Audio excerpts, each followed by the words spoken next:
Hi everybody, Natasha Koch here with the Van City Home Team, and this week we have our Tuesday Van City Home Team real estate tips.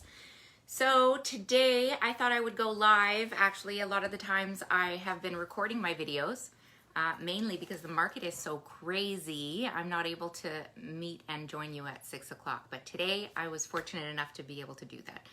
So I hope everybody's doing well.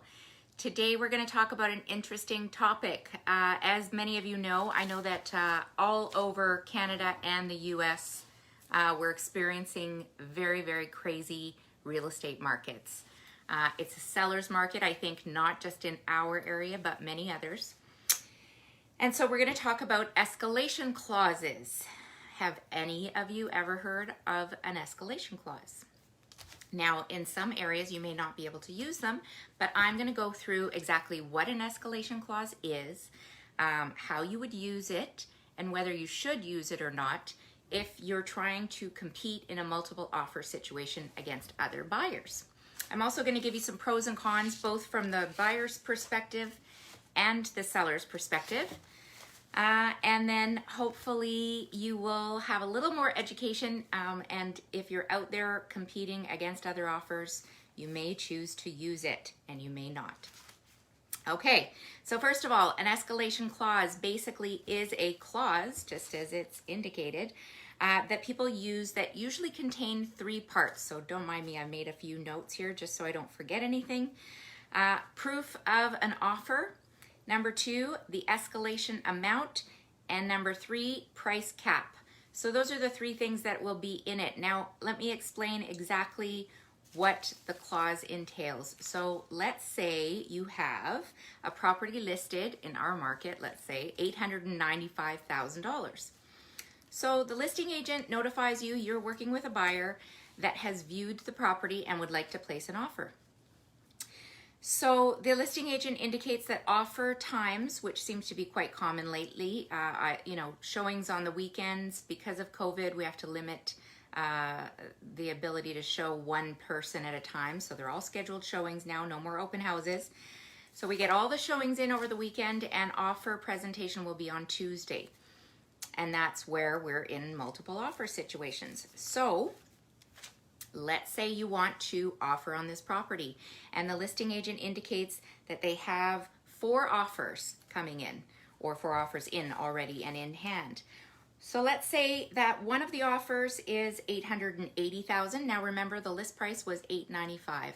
So one of the offers was $880,000, another one was $895,000, another offer was $905,000, and the 4th offer, hey George, was $940,000.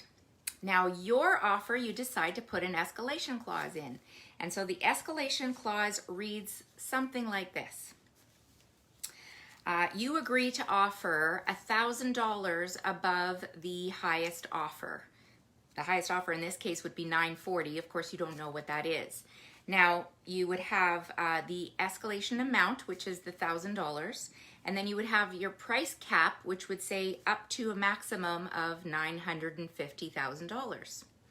So essentially, if the seller were to accept this offer, they would be accepting your offer at $941,000 because the highest offer is $940,000. So that's how an escalation clause works. So if you're in a competing offer situation, you may want to use this because it will definitely put you at an advantage, offering a higher price than the highest offer. And making sure that you have a cap, because of course you don't want to offer, way above your affordability. So let's talk about some pros and cons, both on the seller side and on the buyer side. So as a seller, and of course, I've actually been in multiple offers on both sides, and in this kind of market, I feel for the buyers.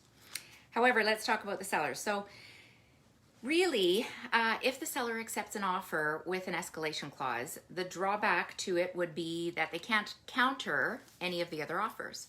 So typically in a multiple offer situation, a seller, listing agents sort of have the discretion with their seller to decide whether or not they're going to give people the opportunity to be countered, or if that is their final bid. So basically you put your best foot forward, and that doesn't always mean price. It means, you know, conditions on the offer, the amount that you have deposited, and you know, your closing dates. A lot of people are very fearful of selling their home right now and not having one to go to, so lengthening your completion date. Those are all different factors that come into play.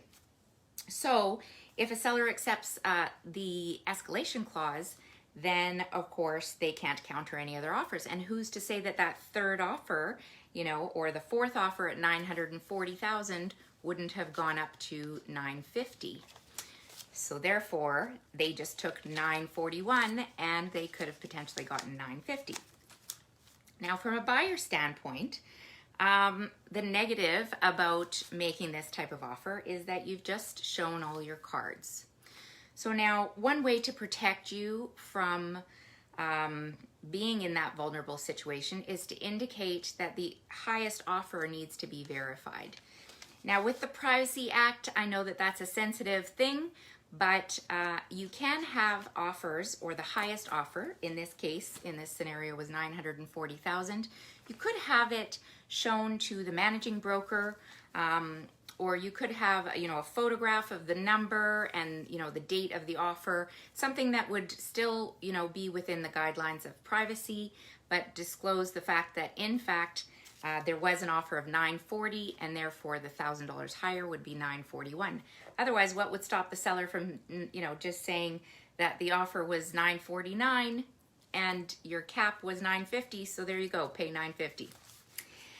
So definitely some ways to protect yourself. But if for some reason, let's say your offer is not accepted, and they do decide to counter the other offer and not accept your escalation clause, you've now shown all your cards. So if they accept another offer and the deal falls apart and you would still like to re-offer on that property, the seller already knows what you're willing to offer. So it could be a detriment to you in the long run. And another thing to consider is that some agents won't even look at escalation clause. You might alienate the entire process.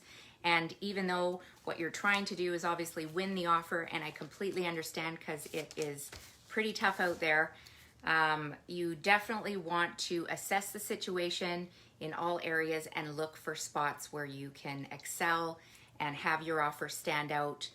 Like I said, not just in price, but in terms of the agent that you choose to work with, the reputation that they have with the other agent, and anything that you can come up with that will definitely set you apart from the other offers. So good luck out there. I know it's really tough when it's a seller's market, and way to go for all you sellers that are capitalizing. Make sure that you take your time and don't get frustrated on the other side when you go to buy. And hopefully you enjoyed this Tuesday tips. We'll see you next week, and tomorrow for Wellness Wednesday. Talk to you later, everybody. Thanks for watching.